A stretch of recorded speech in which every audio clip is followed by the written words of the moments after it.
Ang ating panayam naman kay Professor Richard Haydarian. Good morning again, Prof. Kaugnay pa rin po ito dito sa sinasabi na pagtuloy po ng mga miyembro ng ISIS batay pa rin sa intelligence report ng Mora Islamic Liberation Front. Prof? Yes, good morning, Connie. Well, I mean, after all, pagdating sa issue ng ISIS or Daesh sa Mindanao, unfortunately, andun ang ecosystem ng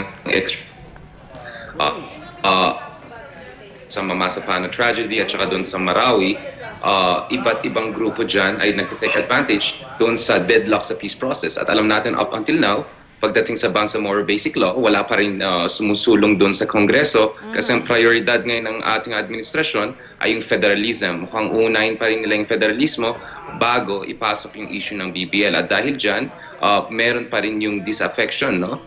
Even doon sa mga ranks ng MILF groups. So nakita natin doon sa Marawi, maraming sumali dyan sa Maute group ay galing doon sa mga supporters ng MILF dati. Ganon din po yung mga kasama doon sa Mamasapa yung 50, yung sa Mora Islamic Freedom Fighters at saka yung MILF group na pumatay ng ating SAF 44 heroes, sila din yung mga disaffected members within the ranks of MILF mismo, no? So, yung leadership ng MILF ay concerned kung wala pang improvement dito sa peace process, baka ba't yung ibang membro nila, yung mga more hardline elements dun sa kanila rank and file, ay sasali ulit sa Daesh or ISIS. So, yung resilience po ng mga extremist groups, wag natin i-underestimate, even if nanalo na tayo dun sa military aspect ng Battle of Marawi.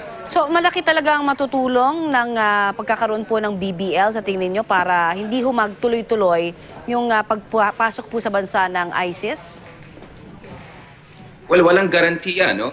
I think ang nangyari dito is what we have is necessary but not sufficient, no?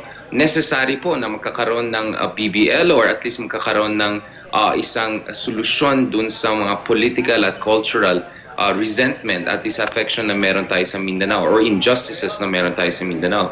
Pero dapat bigyan din natin pansin yung mga iba't ibang problema katulad ng, for instance, even if bibigyan natin ng autonomiya itong mga ating Moro brothers, meron ba silang kakayahan para address yung mga problems katulad ng reconstruction ng Marawi, katulad ng corruption o yung presence ng warlordism, yung presence ng poverty and unemployment. So maraming elements ang dapat ayusin natin para yung ecosystem ng extremism ay i-masosolve natin or i-shrink at least natin yung opportunities for recruitment ng mga extremist groups. Pero para sa akin, indispensable po na at least bibigay natin unang-una yung political autonomy, yung cultural autonomy na hiningi ng ating mga Moro brothers and sisters. So ano kailangan sa tingin ninyong gawin ng gobyerno, no? Dahil kamakailan lang din ay sinabi nga ni PNP Chief Bato de la Rosa na may mga natatanggap silang report ng pagre-recruit no, ng ISIS sa Luzon at Visayas. Well, I mean, in the past, meron tayong mga group na katulad ng Raha Sulaiman Group, no? Yung Raha Sulaiman Group actually based siya hindi sa Mindanao, no?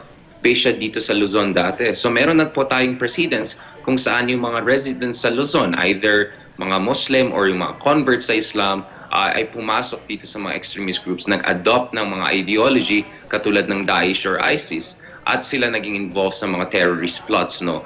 Fortunately, pagdating sa Raha Sulaiman Group, na-defeat po natin yung group na yan, extinct na po yung group na yan dahil humingi tayo ng tulong sa ating mga aliado dahil sa yung pag-develop na ating counterterrorism skills. Pero parati naman andun yung risk na babalik pa rin yung mga recruitment efforts na yan kasi may disaffection din among many people, including mga Moro people na nandito sa Luzon area, no? Including Metro Manila. So dapat pagdating sa counterterrorism, multi-front yung ating approach. First of all, tignan natin yung mga roots ng disaffection dun sa mga ating Moro brothers and sisters whether in Mindanao or outside. At the same time, of course, dapat i-step up natin yung ating intelligence efforts para ma-crackdown natin yung mga plots na pinaplano ng mga terrorist groups. Of course, dapat tuloy-tuloy pa rin yung tulong na kinukuha natin sa mga ating aliado, bagong aliado katulad ng China, Russia, at saka yung mga dating aliado katulad ng Australia and US. At the same time, of course, dapat din bigyan natin ng pansin yung problema mismo sa Mindanao at saka yung reconstruction of Marawi. So wala pong single arrow na magsusolve ng problem na ito. Dapat multiple arrows ang dapat i-deploy natin para ma-solve natin itong problema na ito. Or at least supuin natin or contain natin itong terror problems sa Yes, Prof, Pilipinas. nabanggit So nyo nga. what Oo, I'm nabanggit nyo, no, facing- na sabi nyo nga, dapat talagang multiple arrows o yung mga kaalyado na natin. Paano naman ito ngayon, ano, bago ito, na sabi po ng US intelligence community na threat ang ating Pangulo sa banta ng demokrasya at karapatang pantao. Ano ang basa ninyo dyan? Dahil pinupunta nila yung kampanya kontra droga at saka pagpapatupad ng martial law extension sa Mindanao. Well, first of all, independent po yung mga intelligence agencies sa United States, no? So ito po yung independent assessment ng intelligence agency. Not necessarily ito yung reflection ng polisiya or pananaw ng Trump administration. Right. At alam natin yung Trump administration, kaaway niya yung intelligence community dahil doon sa issue ng Russian meddling sa US elections noong 2016. So hindi ito necessarily position ng Trump administration mismo. But at the same time, of course, alam natin, even yung mga ibang high-level officials within the US katulad ni Admiral Harris, yung head ng Pacific Command, yung US Navy dito sa Pacific Ocean, pati siya nagsabi na even if supportive yung Trump administration dun sa kampanya laban sa pinagbabawal na droga, nonetheless, dahil sa public relations issues, dahil sa concerns over human rights, medyo naapektado ng negatibo yung bilateral relationship. Nonetheless, nakita natin may effort pa rin yung Pentagon, yung US, yung Trump administration na mag-reach out sa Pilipinas. For instance, kailanman pumunta dito yung first ever US aircraft carrier, no?